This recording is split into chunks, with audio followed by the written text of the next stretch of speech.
Today's lesson is called Adding Color to Language.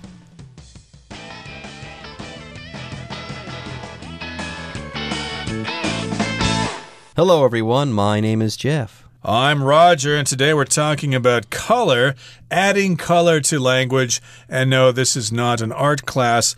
We're talking about phrases or expressions in English that use color. This, of course, is something that you all know about yourselves.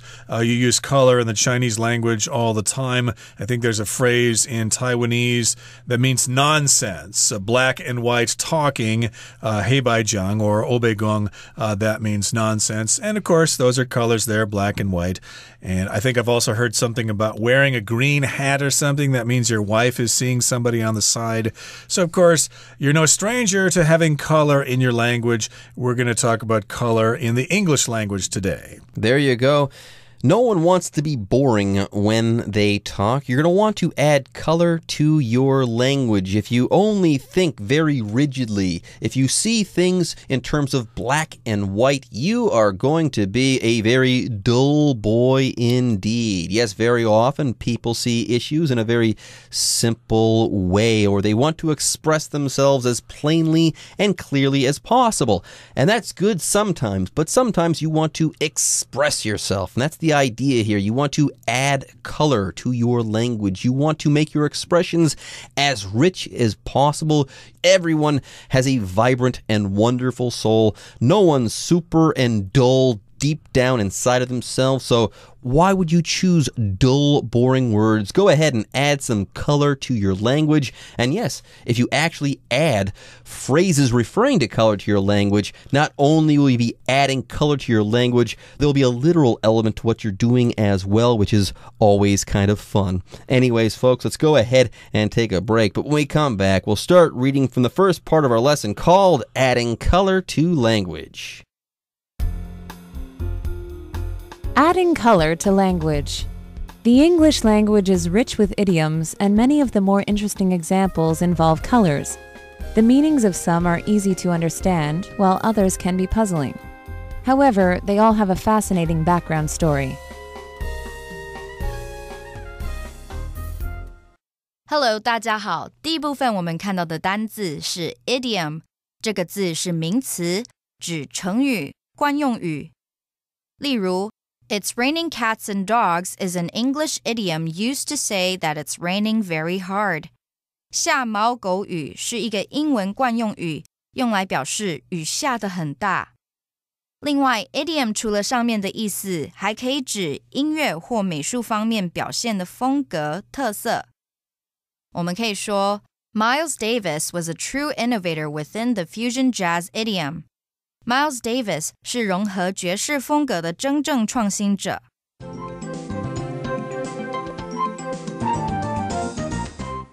Okay, let's talk about the first paragraph here. It says, the English language is rich with idioms, and many of the more interesting examples involve colors. And we're going to give you some examples of English idioms that are talking about different colors. And of course, if we're talking about idioms, we're talking about some words put together into a phrase, and it means something. Like, it's raining cats and dogs outside, or an apple a day keeps the doctor away. The early bird gets the worm. These are all English idioms. There you go. An idiom is a short saying in a language that you can't translate word for word into another language. Like, it's raining cats and dogs. In English, that means, wow, it's raining heavily outside. But you can't translate that into another language and preserve that meaning. People will think, what are you talking about? Dogs and cats are falling from the sky? No, of course not. But this is an idiom. Again, it means something to a speaker, a native speaker, I should say, of some language. But if it's translated, that meaning is going to be lost. Anyways, yes, the English language is filled with, or is rich with idioms, and many of these involve colors, okay? And that's what we're going to be talking about over the course of the next 2 days. Yeah, the meaning of some of these idioms, the meanings of some are easy to understand, while others can be puzzling. However, they all have a fascinating background story. So the idea here, we're going to be talking about color idioms. Yes, let's add some color to language by using idioms that feature color. Let's enrich our language with these idioms. How interesting, how cool. Adding color by using colorful idioms or idioms featuring color. That's great. So we are going to be learning how to use these idioms, and also we're going to be learning about the fascinating background stories behind some of these idioms. How fun. All right, folks, with that, it's time for us to take a short break, but don't go away. When we come back, we're going to start talking about the first of our English color idioms. We're going to be talking about this idiom, purple prose. So stay tuned.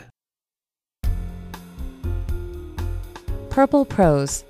Purple is often associated with royalty, but it should not make you feel like a king or queen to have your writing described as purple prose. This style is unnecessarily showy, heavy with description and packed with elaborate words and phrases.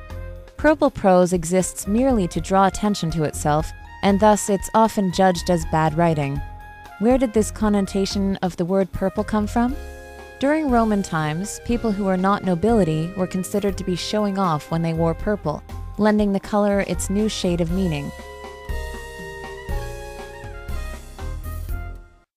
第二部分我们看到一个名词 royalty 指王室、王族成员，像是 Russian royalty vacationed in this extravagant palace during the summer months. 夏季时，俄罗斯皇室在这个奢华的皇宫度假。另外，这个字除了上面的意思，也可以用来指权利金，常作复数 royalties。可以说 John is still receiving royalties from his first book after 23 years. 经历了23年 ，John 到现在还在领取他第一本书的权利金。接着，我们看到形容词 showy， 指过分装饰的、花俏、招摇的。举例来说 ，Sarah's showy dressing isn't appropriate for a funeral. Sarah 花俏的装扮是不适合丧礼的。另外 ，showy 还可以形容显眼的、引人注目的。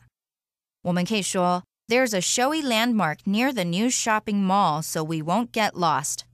在新的购物广场旁边有一个相当显眼的地标，我们不会迷路的。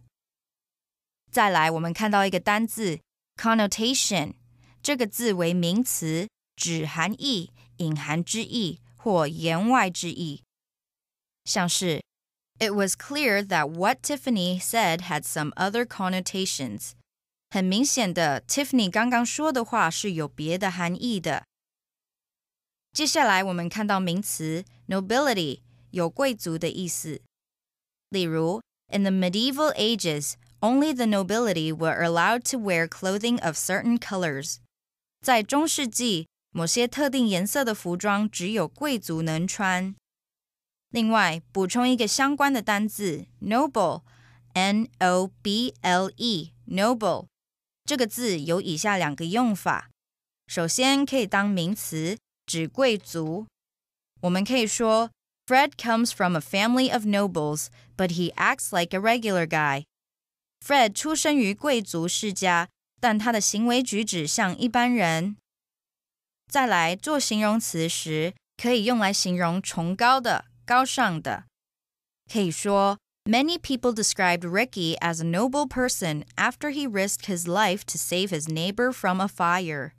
许多人形容 Ricky 是个伟大的人，因为他冒着生命危险救他的邻居逃离火场。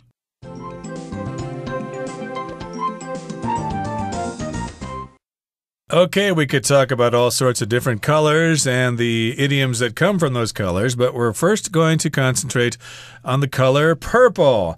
I like purple. It's one of my favorite colors, and we've got this phrase, purple prose. I don't really use this so much myself, but let's talk about what this means here. First of all, we need to talk about the word prose. Prose is often talked about when we talk about poetry. If you're talking about literature, we've either got prose or poetry. Prose is basically just the language describes something, and you don't need to worry about rhythm or rhyme. Prose could be fiction or other kinds of storytelling. There you go. When people write in a newspaper, they're going to be writing in prose. Nonfiction writing is prose. In novels, very often writers use prose. That's the idea here. There's poetry and then prose. Now, purple prose, by the way, is not good writing. We'll talk about this. When people write, and people call that writing purple prose, they're saying that this person is a big-time show-off as far as their writing is concerned, but we'll get to that soon. Purple prose, everyone. Purple is often associated with royalty, but it should not make you feel like a king or queen to have your writing described as purple prose or as being purple prose. Why? Because when you write and people call your writing purple prose, it means that people don't like your writing. They think that you have written to be a show-off or to show off how many words you know or something like that. Anyways, let's go back to the sentence here. It says that purple is often associated with royalty. And this is true. Long ago, purple dye was extremely expensive to produce, so only kings and queens and members of the royalty could afford to have purple garments. So yes, purple is often associated with royalty, kings and queens and people like that. There is a link here in people's minds between this color and with royalty. And yeah, that's what the word associate means. It's a verb and it means to link. So yes, if you associate one thing with another thing, you connect that thing to something else in your mind. There is a linkage there between that thing and the other thing in your mind. Like, I associate Italian spaghetti sauce with my father. Yes, my father, every week he would make a big pot of Italian spaghetti sauce. It was super delicious, and I still remember the smell of that when I used to come home, so I associate that with my father, that smell. Very interesting. Something simpler would be like a heart is associated with love, or a white dove is associated with peace. And purple is often associated with royalty. It has to do with royalty. If you look at purple, you might think of a king or a queen, but it should not make you feel like a king or queen to have your writing described as purple prose. So if you write an essay and you hand it into your teacher and the teacher says, "Oh, this is purple prose," you don't want to hear that. That is not favorable. You're not going to feel like you're a king or a queen. There you go, purple prose. Why is it bad? Well, this style of writing, is unnecessarily showy. It's heavy with description and packed with elaborate words and phrases. So there you go. Like I said before, if you write and people call what you've written purple prose, what they're saying is that you are a show-off, sir. You didn't write because there was something that you wanted to express. You've just written this because you wanted to show off.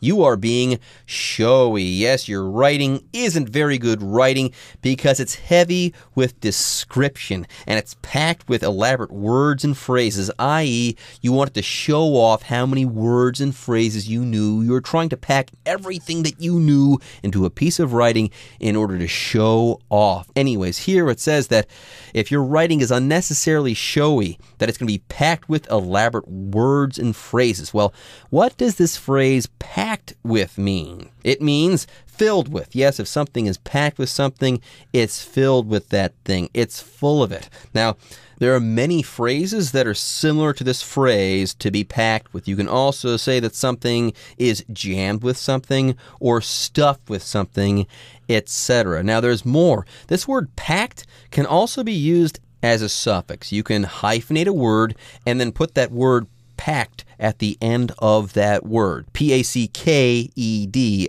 As a suffix, this word can be used to describe a situation that is full of something or rich with something, i.e. an action-packed movie is filled with these action scenes, or you can also say a place is jam-packed, i.e. it's very crowded. There are far too many people there. Right, but here the phrase is packed with, so your writing, your essay, your paragraphs are packed with elaborate words that are not common. And, of course, you've got these phrases that are also not very common. So, basically, you're just trying to show off. You're being showy. You're being flashy. And that's what purple prose is all about. Purple prose exists merely to draw attention to itself, and thus it's often judged as bad writing. Oftentimes, of course, we just want to communicate ideas.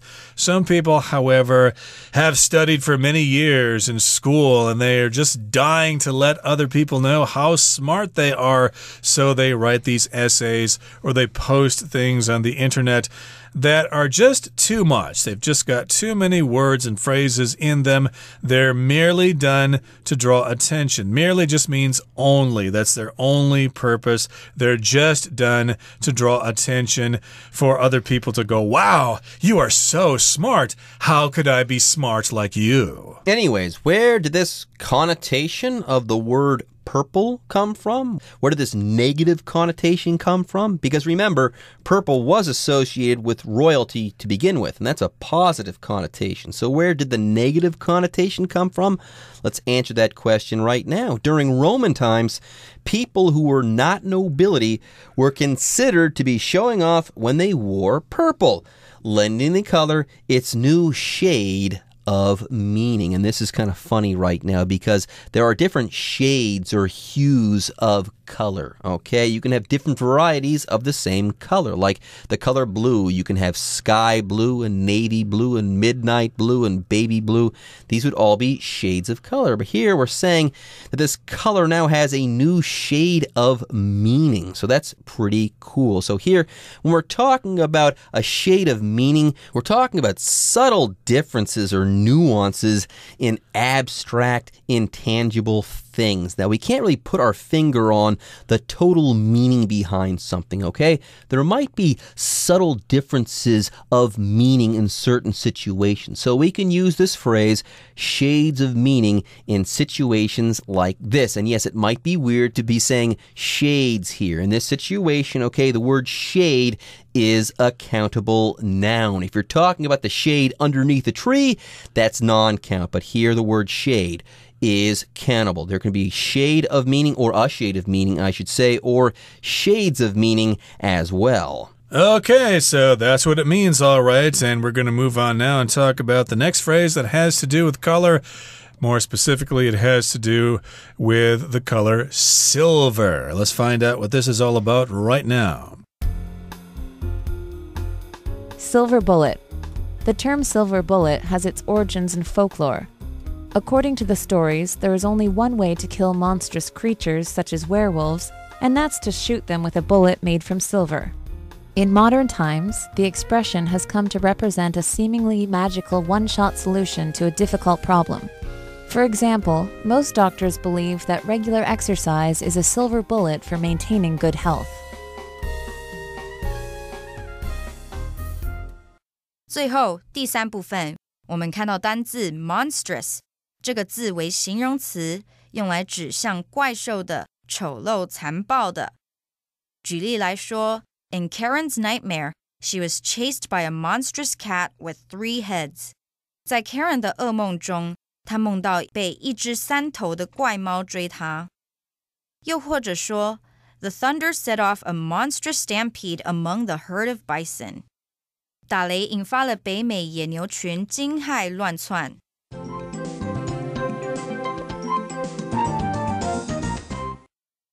All right, we're back. Let's go ahead and talk about what a silver bullet is. Yeah, what does this idiom mean? Now, the term silver bullet apparently has its origins in folklore. It comes from folklore, or it originates in folklore. Now, here we have this phrase, originate in something, okay? Originate in noun. That means something comes from something or has been derived from something. Now, you can say that something originates in something, or you can say that something is of some origin, where you're going to be using an adjective. And in a situation like this, you're going to be talking about where this thing came from. Like you could say that story is of Asian origin, i.e., it came from Asia. Now, there's also this phrase, in origin. For instance, you could say chili peppers are American in origin. They're from the New World. That's literally where these peppers came from in the first place. Okay, so back to the term silver bullet here. It has its origins in folklore. It comes from folklore. It's according to some stories told in a certain society somewhere. And according to the stories, there is only one way to kill monstrous creatures, such as werewolves, and that's to shoot them with a bullet made from silver. Okay, so indeed, if you have these monstrous creatures, or simply monsters, or creatures that are like monsters, like werewolves, maybe like a vampire or something like that, you have to shoot them with a silver bullet. A werewolf, oh gee, is that like a person who turns into a wolf when the full moon is out? Yeah, that's the full moon thing, yeah. And of course, you gotta watch out for werewolves, and I guess the only way to kill a werewolf is to shoot it with a bullet from a gun, and that bullet needs to be made from silver, hence the term silver bullet. But it might have some more meanings. In modern times, the expression has come to represent a seemingly magical one-shot solution to a difficult problem. So that's what it means nowadays. It has come to represent this magical solution. So to come to here just means nowadays this is what has happened.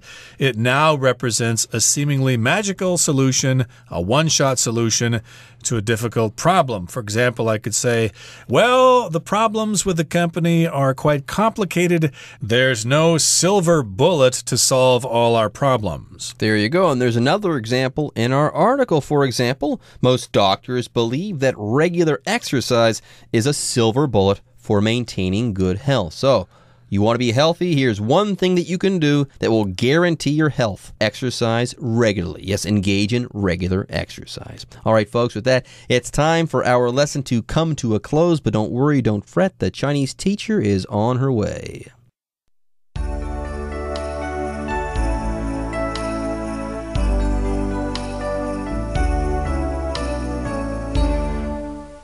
各位同学大家好，我是 Hanny。 我们来看今天的文法重点。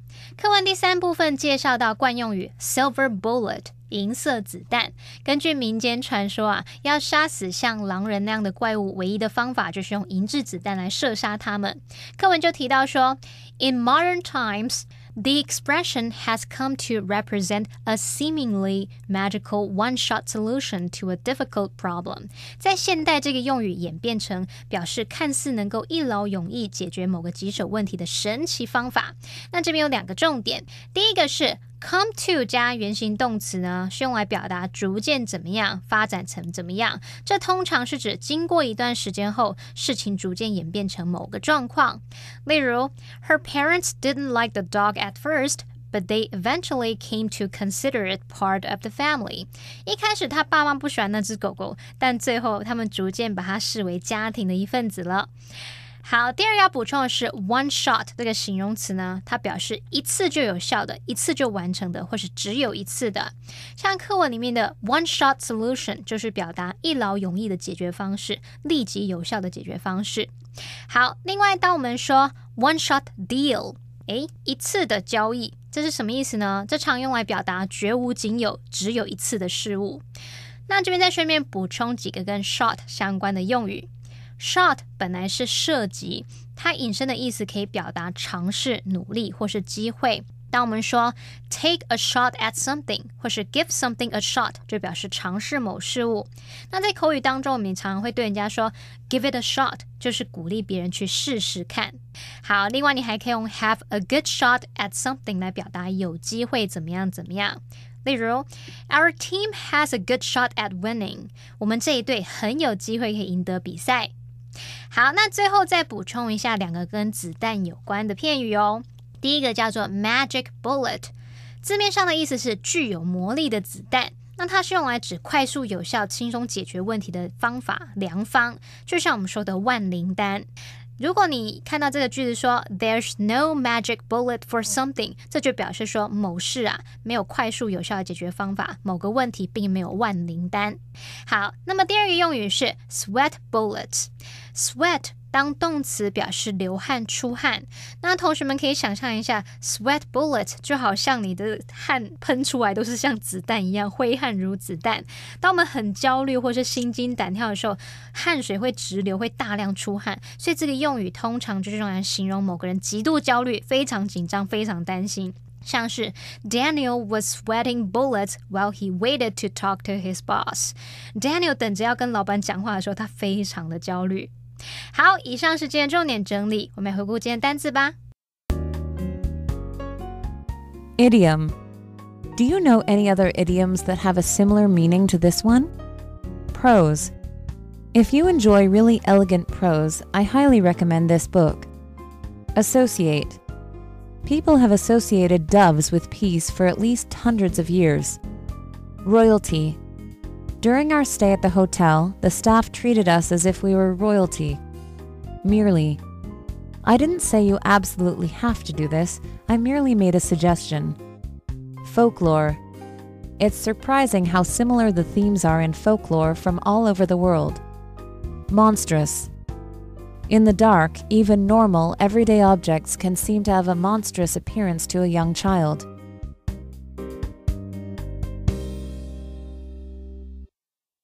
Okay, everyone. With that, today's article is now complete. But, as always, we sure hope that you guys have enjoyed reading along with us. Anyways, I'm Jeff. I am Roger. See you next time.